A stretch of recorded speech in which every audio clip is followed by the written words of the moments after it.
Congratulations! You are now an owner of your very own pet barrier. To ensure that your pet barrier will work properly for years to come, correct installation is essential.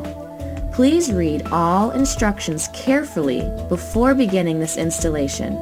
Due to a large number and variations of door jambs and door frames, it is impossible to give absolute instructions for installation. This video is designed to assist you in properly installing your pet barrier, no matter what variation of frame you may encounter. Before we get started, let's check a couple of key points. Verify that all of your installation hardware is included. Find your enclosed installation instructions and check underneath the heading "What's Included" to ensure all parts are accounted for. Next, gather the tools you'll need for installation as listed under the next heading, "What You'll Need." Before we begin installation, remember that the side that the barrier comes out of must face the door. The housing unit must be positioned on the frame so that it does not obstruct the door opening and closing freely. This may mean that the housing unit won't be positioned on the center of the door frame. The housing unit should be no more than 1 inch or so off of the floor surface once slid onto the mounting screws. This is key to ensure your pets and your guests' safety and the pet barrier's proper operation. To begin, hold the housing unit so that the back, the side with the mounting holes, sits flush up against your door frame, keeping in mind that it should only be about 1 inch off of the floor surface and still allow the door to open and close freely. This will be where your unit is installed. From here, while still keeping the housing unit up against the frame, tilt it around to expose the back. Using your pencil, mark where the top of the first mounting hole will sit on the frame. This should be approximately 2 inches in from where the frame meets the door. Using an awl or a nail, make a small pilot hole on your pencil mark. Now, using a 3/16 drill bit, drill a hole straight into the door frame that will later receive the mounting screw. Using your tape measure and a level, mark your second pilot hole 27 5/8 inches directly below the first pilot hole. Use your level to ensure that these 2 holes will be directly vertical. This is essential. Drill the second hole straight into the door frame and screw the housing unit screws straight into both holes. You will want to leave just a small amount of space between the screw head and the door frame for the housing unit to slide onto later.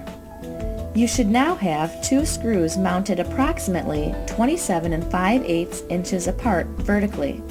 Place the housing unit onto the mounting screws, fitting them into the holes on the back of the housing unit. Slide the unit down and into position. It should fit snugly on the frame. If it does not fit snugly, simply remove the housing unit and tighten or loosen your screws accordingly until the housing unit fits snugly on the door frame with no play or wobble. Your housing unit is now installed. Now it's time to install the receiving bar. To function properly, the receiving bar must be parallel to the housing unit. It is also important that the receiving bar not be too close to the door's edge. Here is how you should install the receiving bar. On the door, underneath the door handle, measure approximately 3 inches in from the edge of the door and mark with your pencil. Using your level, draw a vertical line that extends from this mark to about a foot from the bottom of the door. This will be the line for installing the receiving bar. With the housing unit installed on your door frame, take the handle of the barrier and pull it out. Using the pencil, make a small, light mark on the door at the top edge of the barrier material. Allow the barrier to retract back into the housing unit.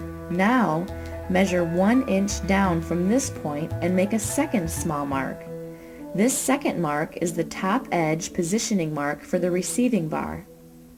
With the curve of the receiving bar toward the installed housing unit and the top edge of the receiving bar at the positioning mark made in the previous step, align the curved edge of the receiving bar along the vertical line that you've drawn.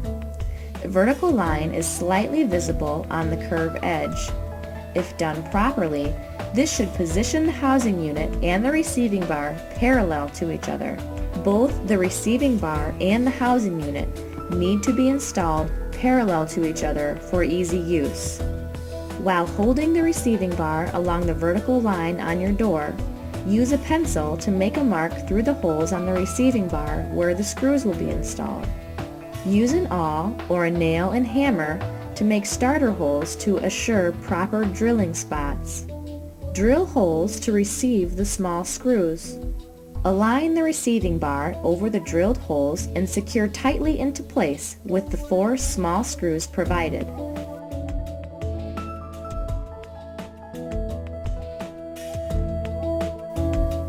The pet barrier is now ready for use.